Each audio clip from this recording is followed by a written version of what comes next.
Hi అండి, అందరు ఎలా ఉన్నారు? బాగున్నారా? మేము కూడా చాలా చాలా బాగున్నామండి. ఇవాళ సండే స్పెషల్ కదా.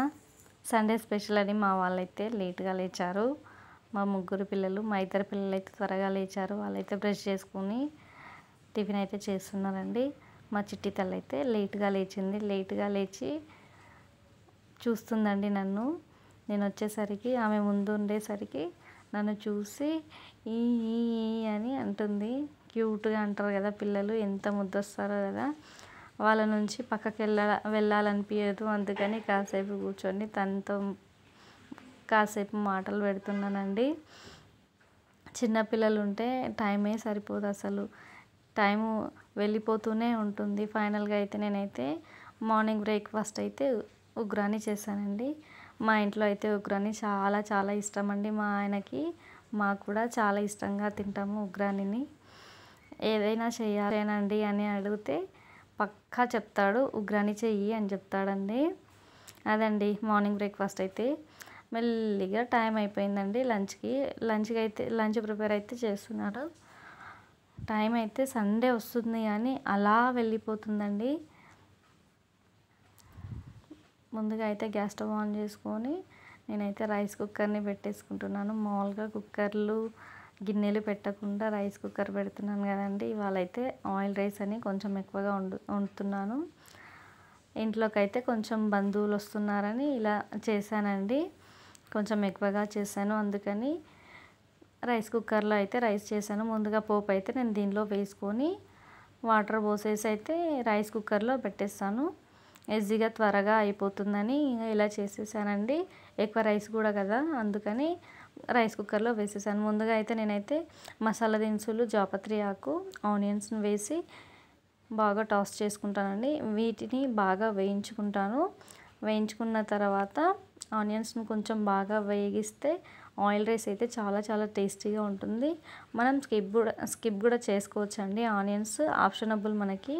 ఆయిల్ రైస్లోకి అయితే ఎక్కువగా మసాలా దినుసులు వేస్తే, ఇది ఆనియన్స్ని వేస్తే కొంచెం టేస్ట్ పెరుగుతుందని వేసుకుంటాం, కానీ టైం ఎక్కువగా పెరిగే కొద్దల్లా మన రైస్కి ఆ ఆనియన్స్ వేయడం వల్ల అన్నం అయితే చప్పబడుతుంది.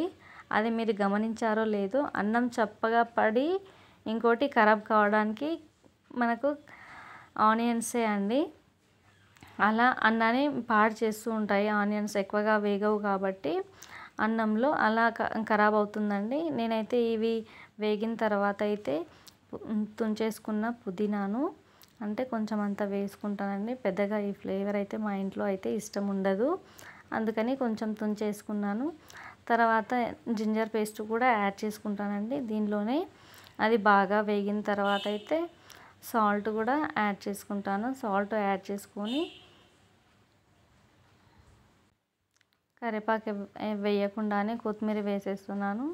ఏది అవైలబుల్గా ఉంటే అది వాటితో వండేస్తూ ఉంటానండి. పక్కాగా అయితే మసాలాలు వేస్తే ఇంకా ఆయిల్ రైస్ అయితే చాలా చాలా టేస్టీగా ఉంటుంది. కొంచెం మసాలా దినుసులు ఎక్కువైనా అన్నం అయితే చాలా చాలా టేస్టీగా ఉంటుంది. తగినంత సాల్ట్ కూడా యాడ్ చేసుకుంటున్నాను. అంటే అన్నానికి సరిపడా నేను ఎంత తీసుకుంటానో అంతే, అంటే అంతకు కొంచెం క్వాంటిటీకి తగ్గట్టుగా సాల్ట్ అయితే వేసేసుకుంటాను గాయ్స్. ఆనియన్స్, పుదీనా అన్నీ కొంచెం బాగా వేగిన తర్వాత మనము వాటర్ యాడ్ చేసుకుంటే చాలా చాలా టేస్టీగా ఉంటుంది. స్మెల్ కూడా చాలా బాగా వస్తుంది. అంటే ఎక్కువ అవర్స్ కూడా మనకు ఈ రైస్ ఉంటుందండి. ఒకవేళ మిగలకపోతే ఏ ప్రాబ్లం ఉండదు, కానీ మిగిలితేనే కొంచెం ప్రాబ్లం అవుతుంది కదా. అంటే నిల్వ అన్నం పాడైతే పడేయాల్సి వస్తుంది కాబట్టి మనం కొంచెం ఎక్కువ టైం తీసుకున్నా మంచిగా ఉన్నా కూడా ఎవరమైనా తినేస్తాం కదా, అలా అని నేనైతే ఈ టిప్ అయితే చెప్తున్నాను. ఇవి బాగా వేగిన తర్వాత అయితే బాగుంటుందండి. రైస్ కొంచెం ఎక్కువ గంటలే ఉంటుంది. వీటిని రైస్ కుక్కర్ని అయితే పక్కన పెట్టేసి చికెన్ అయితే స్టార్ట్ చేసేసాను చూడండి. ముందుగా అయితే గ్యాస్ స్టవ్ ఆన్ చేసుకొని కుక్కర్ పెట్టేసాను. కుక్కర్ పెట్టేసిన తర్వాత ఆయిల్ అయితే వేసేసుకున్నానండి. ముందుగా అయితే నేనైతే మసాలా దినుసులు వేస్తుంటే, ఇప్పుడైతే ఇవాళైతే స్కిప్ చేశాను. స్కిప్ చేసి జాపత్రి ఆకు వేసి ఇంక్లూడ్ చేసేసానండి. ఆనియన్స్ని వేసేసాను. బాగా ఆనియన్స్ని టాస్ చేసేసుకోవాలి. నూనెలో బాగా వేయించుకుంటేనే టేస్ట్ బాగుంటుందండి. చికెన్ కానీ ఏ ఇతర కర్రీలు కూడా చాలా చాలా టేస్టీగా ఉంటాయండి. మీరైతే ఒక్కసారి అయితే ట్రై చేయండి. ఆనియన్స్ అయితే లైట్ బ్రౌన్ కలర్ వస్తే ఆ కూర చాలా చాలా టేస్ట్ ఉంటుందండి. టేస్ట్ ఒక రేంజ్లో పెరుగుతుంది అంతే అండి. ఒకసారి మీరైతే ట్రై చేసి చూడండి, ఆ తేడా మీకే తెలిసిపోతుంది అంతే. ఈ ఆనియన్స్ వేసిన తర్వాత ఆయిల్లో పచ్చివాసన పోయి కొంచెం కలర్ వచ్చేస్తే చాలా చాలా టేస్టీగా ఉంటుందండి. ఏ కర్రీ చేసుకున్నా ఇలా ఒక్కసారి అయితే మీరు ట్రై చేయండి. తప్పకుండా కొంచెం లేట్ అయినా సరే మాత్రం ఆనియన్స్ని బాగా వేగించిన తర్వాత అయితే నేను ఎప్పుడైనా పసుపు ఫస్ట్గానే యాడ్ చేస్తాను. తర్వాత జింజర్ పేస్ట్ వేసుకుంటాను. జింజర్ పేస్ట్ వేసుకున్న తర్వాత అయితే నేనైతే కడిగి పెట్టుకున్న చికెన్ని కూడా యాడ్ చేసుకుంటాను గాయ్స్. ఇలా జింజర్ పేస్ట్ అయితే బాగా కలిపేసుకున్న తర్వాత ఇంకా చికెన్ వేసుకొని దాన్ని బాగా టాస్ చేస్తాను. ఈ చికెన్ను బాగా అంటే పసుపు అల్లం పట్టేంత వరకు బాగా కలుపుకుంటానండి. వారం రోజుల నుంచి చూస్తున్న సండే కోసం వెయిట్ చేస్తాం, కానీ సండే వచ్చేసరికి మార్నింగ్ బ్రేక్ఫాస్ట్ చేసి లంచ్ చేసేసరికి అయితే టైము వెళ్ళిపోతుందండి. ఏదైనా మూవీకి కానీ బయటికి కానీ వెళ్ళాలి అని అనుకుంటే టైం అస్సలు సరిపోదు. అలా సండే గడిచిపోతుంది. పిల్లలున్న ఇంట్లో అయితే అసలు కనిపించదు అంతే. సండేలాగా గడిచిపోయింది. వాళ్ళైతే చాలా ఎంత బిజీగా ఉన్న వాళ్ళైనా ఎక్కడికో ఒక దగ్గరికి వెళ్ళాలి అనుకుంటారు, కానీ అంటే కొందరికి కుదురుతుంది. పిల్లలు ఉన్న వారికైతే చాలా చాలా కష్టం అండి. ఏ డే అయినా కష్టం. కుదిరితే కప్పు కాఫీ అని అంటాం, కానీ ఆదివారం వస్తే అస్సలు కుదరదు. తిని అలా బ్రేక్ఫాస్ట్ చేసి కూర్చున్నామో లేదో లంచ్ టైంకి బెల్ అవుతుంది అన్నట్టు, స్కూల్ బెల్ ఎలా అవుతుందో మనకు లంచ్ బ్రేక్ కూడా అలా బెల్ అవుతుంది. ఇంట్లో ఉండే వాళ్ళకైతే పని ఉంటుంది, రేంజ్లో ఉంటుంది. జాబ్ చేసే వాళ్ళు అన్నాం, కానీ ఇంట్లో ఖాళీగానే కూర్చుంటుంది. ఆమెకి ఏమని అనుకుంటారు, కానీ చాలా పనులు ఉంటాయండి ఇంట్లో అయితే. అవి చేసేసరికి ఈవినింగ్ అవుతుంది. జాబ్ నుంచి అయితే దిగిపోయి కూడా వాళ్ళు వస్తారు. అయినా ఏం చేసినావు, నువ్వు ఇంటి దగ్గరనే ఉన్నావు కదా అని అనుకుంటారు, కానీ టైం అలా గడిచిపోతుందండి.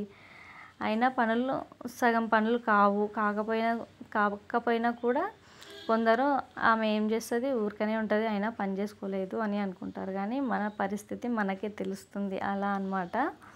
ఫైనల్గా అయితే నేనైతే రెడ్ చిల్లీ పౌడర్ క్వాంటిటీకి తగ్గట్టు, అంటే నేను ఎంత క్వాంటిటీ తీసుకుంటున్నానో అంత నేనైతే మ్యాక్సిమం అయితే 1.5 స్పూన్ కారం వేస్తాను. నాన్ వెజ్ కాబట్టి 3 స్పూన్స్ 4 స్పూన్స్ కొంచెం స్పైసీగా ఉండాలి. ఇంకోటి కౌసు వాసన రాకూడదు అని కొంచెం ఎక్కువగా వేస్తానండి. నాన్ వెజ్లలో ఇలా వేస్తానండి. ఫైనల్గా అయితే ఇక్కడ నేనైతే రైస్ కుక్కర్లో ఈ ఎసురు పెట్టాను, అంటే ఆయిల్ రైస్ కోసమని. ఎసురు అయితే మరలిన తర్వాత అయితే నేనైతే కడిగి పెట్టుకున్న రైస్ని కూడా యాడ్ చేసుకుంటున్నానండి. మామూలుగా చాలామంది అంటూ ఉంటారు, అంటే యూట్యూబర్స్ రైస్ కుక్కర్లో అన్నం చేసుకొని తినొద్దు అని అంటారు. కాబట్టి అంటే బయట నుంచి బంధువులు వస్తున్నారు కాబట్టి రైస్ కుక్కర్లో చేయాలి, ఇంకా చేయక తప్పలేదని ఇంకా నేనైతే రైస్ కుక్కర్లో వండిస్తున్నాను, ఫాస్ట్గా అవుతుందని. ఇంకోటి చికెన్కి అయితే ఇన్స్టెంట్గా నేనైతే మసాలాను తయారు చేసుకుంటున్నానండి. ఇదిగోండి, అంటే కొంచెం యాలకులు, కొంచెం షాజీరా, చెక్క వేసుకొని బాగా దంచుతున్నానండి. ఇలా దంచడం వల్ల టేస్ట్ కూడా కొంచెం ఫ్లవర్ కూడా యాడ్ చేశాను. ఫ్లవర్ కూడా వేస్తే బాగుంటుంది మసాలా అయితే. ఇదైతే ఇన్స్టెంట్గా అప్పటికప్పుడే చికెన్ మసాలా అయితే నేను ఏమి యాడ్ చేయను, డైరెక్ట్గా ఇది వేసి డ్రై ఫ్రైలోకి అయితే ఇంకా చాలా చాలా బాగుంటుందండి. ఇలా ఇన్స్టెంట్గా దంచి వేసారంటే చికెన్ మసాలా కంటే, అంటే ఎవరెస్ట్ చికెన్ మసాలా కంటే ఎవరెస్ట్ శిఖరమే దాటుతుందండి ఈ మసాలా వేస్తే. చికెను అంత టేస్టీగా ఉంటుంది. కొంచెం వేసినా సరే టేస్ట్ మాత్రం అదిరిపోతుందండి. ఒకసారి అయితే మీరు ఇలా ట్రై చేయండి. మామూలుగా అయితే నేనైతే కుక్కర్ విజిల్ పోయిన తర్వాతనే నేను కుక్కర్ ఓపెన్ చేస్తానండి. ఎందుకంటే టేస్టీగా ఉండదు అని అంటారు. మనం విజిల్ మొత్తం తీస్తే టేస్టీగా ఉండదని అంటారు, కాబట్టి నేనైతే ఇలా తీసాను. ఫైనల్గా అయితే కూర మొత్తం అయిపోయిన తర్వాత మసాలా యాడ్ చేసుకుంటాను గాయ్స్. మసాలా యాడ్ చేసుకొని ఇలా వేడిగా ఉన్నప్పుడే మసాలా వేస్తాను, కలిపేసుకొని మూత పెట్టేసుకుంటాను. చాలా చాలా టేస్టీగా ఉంటుంది. రైస్ కూడా తయారైపోయిందండి. ఇగో ఫైనల్గా ఇలా అయితే అయ్యింది మసాలా రైస్. ఇంకా వంట మొత్తం అయిపోయిన తర్వాత ఆఫ్టర్నూన్ అయితే అయ్యింది. ఇంకా కిచెన్ అయితే కొంచెం దట్టిగా, అంటే ఆయిల్ రైస్ చికెన్ అంతా చేసేసరికి కొంచెం డస్ట్ అయితే పడింది. నేను కిచెన్ని కూడా వంట చేసుకున్న తర్వాతనే క్లీన్ చేసేసుకుంటానండి, పనిలో పని అయిపోతుందని. కిచెన్ క్లీన్ కూడా కంప్లీట్గా అయిపోయిందండి. మామూలుగా అయితే ఫ్రైడే రోజు ఎక్కువగా పొయ్యికి పూజ చేయాల్సి ఉంటుంది కాబట్టి ఫ్రైడే రోజే చూసుకుంటాను. మామూలుగా అయితే తుడుచుకుంటానండి. అంటే కుకింగ్ అయిపోయిన తర్వాతనే ఇలా క్లీనింగ్ అయితే నాదైతే అయిపోయింది. వంట కూడా లంచ్ అయితే అయిపోయింది, కంప్లీట్గా చేశాను.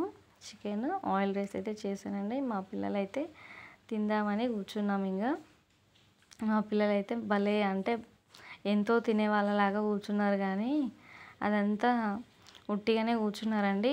ఇప్పుడైతే బాగానే జోక్ చేస్తున్నారు, అంటే ఉట్టి ప్లేట్లోనే మామని తినేస్తున్నారు కదా, అదిగో ఎలా తింటున్నారు చూడండి. మా పిల్లలైతే అన్నమే చక్కగా తినారండి. ఇంకోటి నాన్ వెజ్ కూడా చక్కగా తినారండి. ఏం చేయాలనో అసలు అర్థమే కాదు మా పిల్లలైతే. అసలు మా చిట్టి తల్లి అయితే ముందుగానే చెప్తుంది, ఫస్ట్ తమ్మునికి తర్వాత నాకు అని చెప్తుంది. నాకు కొంచెమే అని ఏడుస్తుంది చూడండి.